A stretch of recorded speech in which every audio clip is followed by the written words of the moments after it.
All right, welcome everyone. Oh, we don't want that. All right, here we go. Welcome everyone. APUS History Review. This is now time period 2. If you have any questions, please type them in the side. And this is 1607 to 1754. This is the time period of England, mostly English colonization. So I gave a little brief overview to start. It starts in 1607 with the founding of Jamestown. That was by the English, and it was in the Chesapeake region. We're going to go through it in more detail later. Then 1620 is the founding of the Plymouth colony. Those were the Pilgrims and the Mayflower Compact, which was the first agreement by the colonists that they would have the same form of government and that they would agree to be self rule.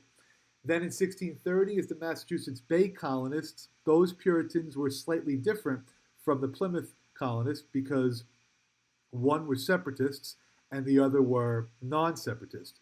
The Pilgrims, the Plymouth colony, they were separating. They're trying to break away for religious reasons.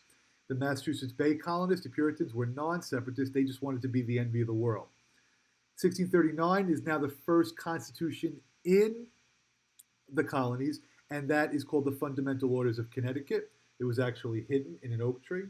I threw out the Salem witch trials for 1692, and then I also threw in the Great Awakening of the 1730s. That was Jonathan Edwards and George Whitefield, who were concerned that people were not being as religious. So they tried to scare people into saying that if they don't believe in religion, that they would go to hell. And that's the brief overview. I just want to move this over. So we got a question here. Yes, the Salem witch trials were in Massachusetts. Good question. And then as far as religious toleration, okay, the most tolerant colonies religiously were Rhode Island and Pennsylvania. The least tolerant colony was Massachusetts Bay. They didn't allow anybody other than the strict Puritan beliefs. And all the rest had varying degrees of religious toleration. Very good. All right, can I go to the next slide? Yes, I can. So let's start with, here we go. Europeans developed a variety of colonization and migration patterns influenced by different imperial goals, cultures, and the varied North American environments where they settled. And they competed with each other and American Indians for resources. That's one of the overriding themes of the time period. Next, the British colonies participated in political, cultural, and economic exchanges with Great Britain that encouraged both stronger bonds with Britain and resistance to Britain's control. So now we're going to go through a couple of things. Don't be afraid to ask questions. I think this is going well. So let's start with this. The Chesapeake colonies and the New England colonies. So what is the difference? Chesapeake is Virginia. That's Jamestown. And the Jamestown colonists were focused on getting rich. It was a joint stock colony. Jamestown was the one led by John Smith, John Rolfe. They're the ones who met Pocahontas. And they are here for economic reasons. The climate of the Chesapeake region, it was a lot warmer. So it was good to grow crops, but it wasn't good because disease spread more easily. And the Chesapeake colony, most of the people who came here were, it was just like men. The first group were just all men. That's one of the reasons why some people think Pocahontas was actually popular.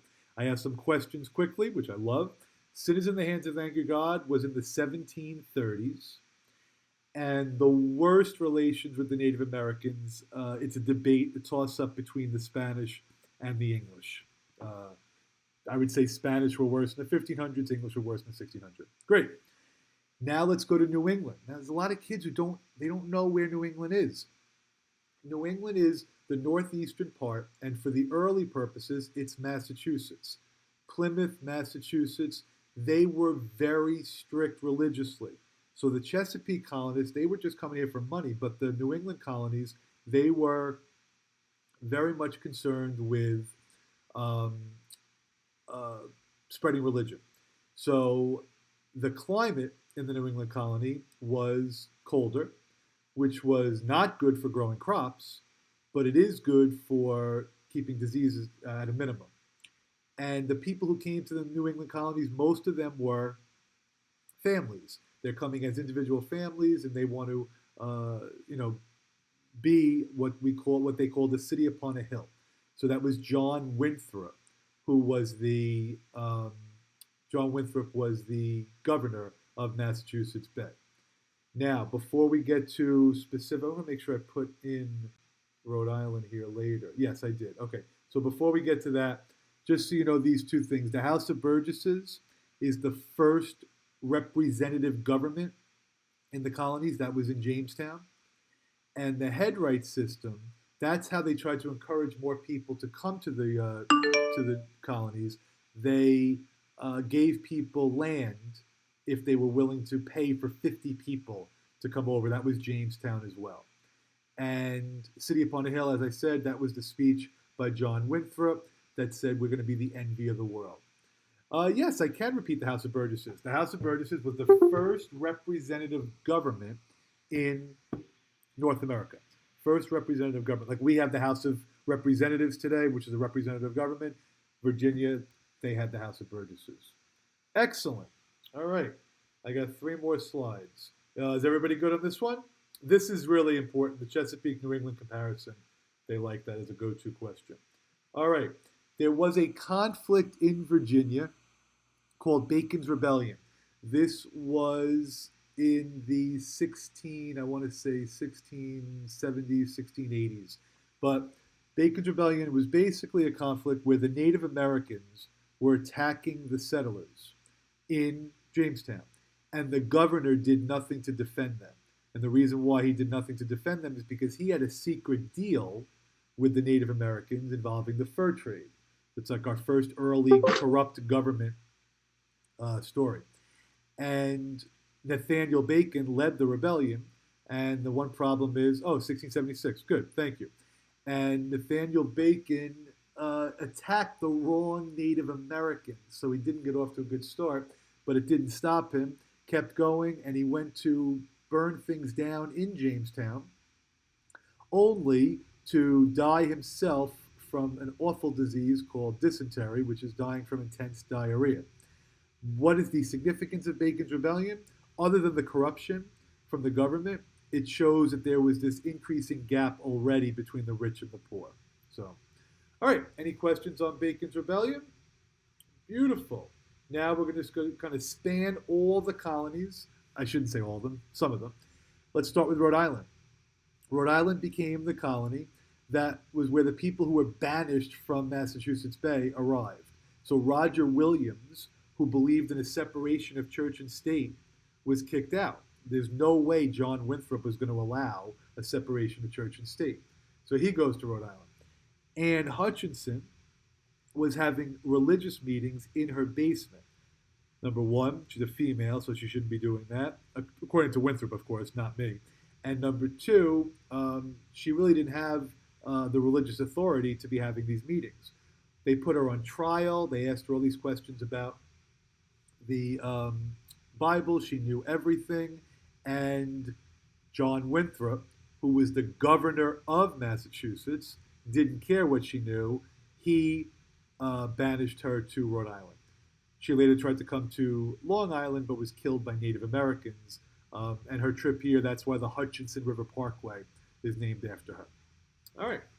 The Halfway Covenant is the second generation in Massachusetts. They just weren't as religious.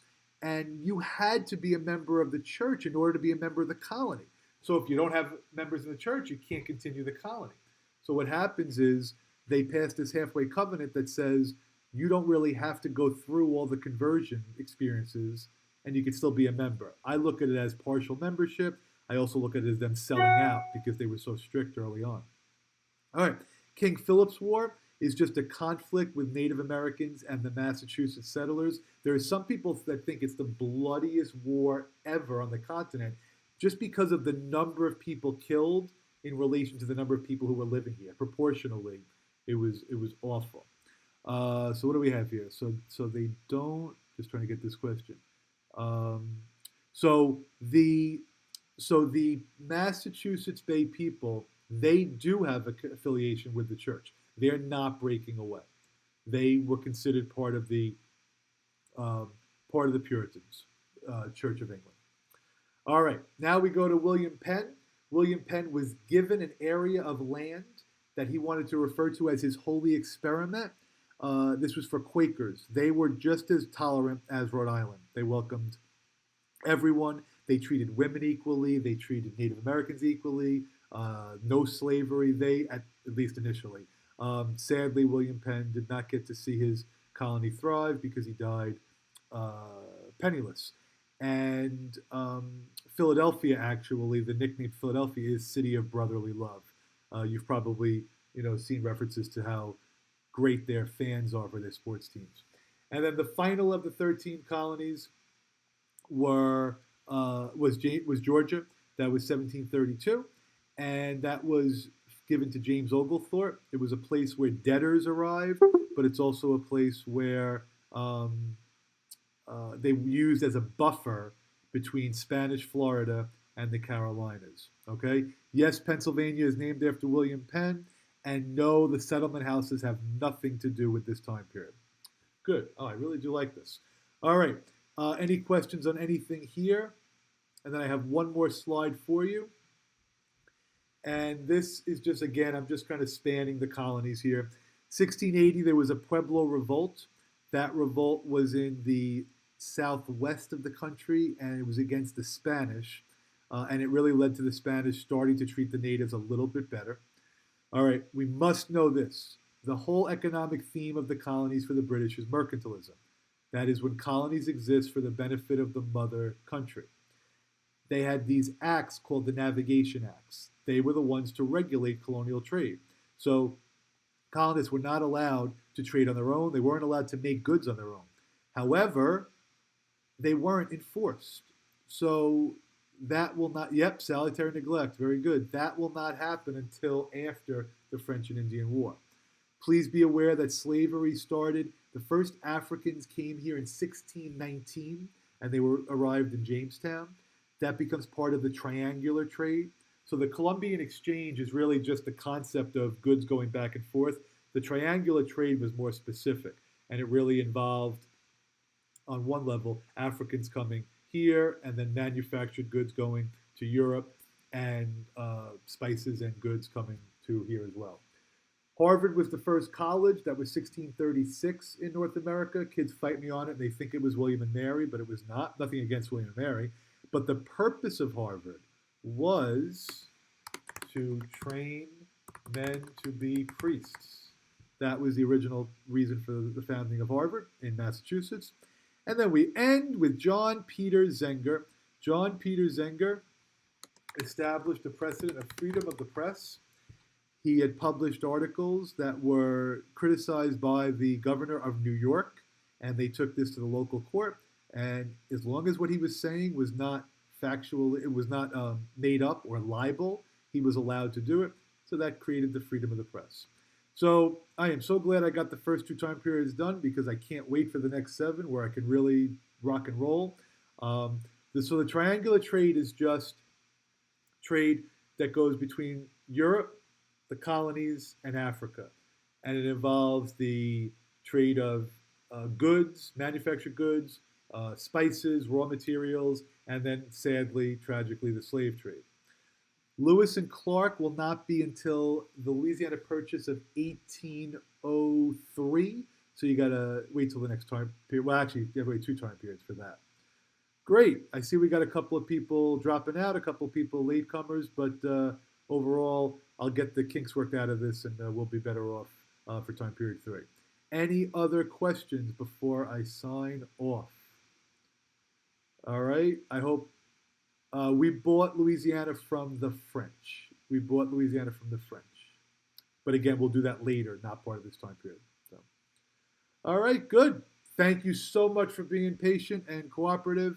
I'll get this going. I'll put the webcam up next time. And I just still don't know what valid means. So somebody's going to have to help me on that. All right. Take care, guys. I'll see you in class tomorrow. Talk to you later. Somebody's... Bye. Oh, now everybody wants to go all audio.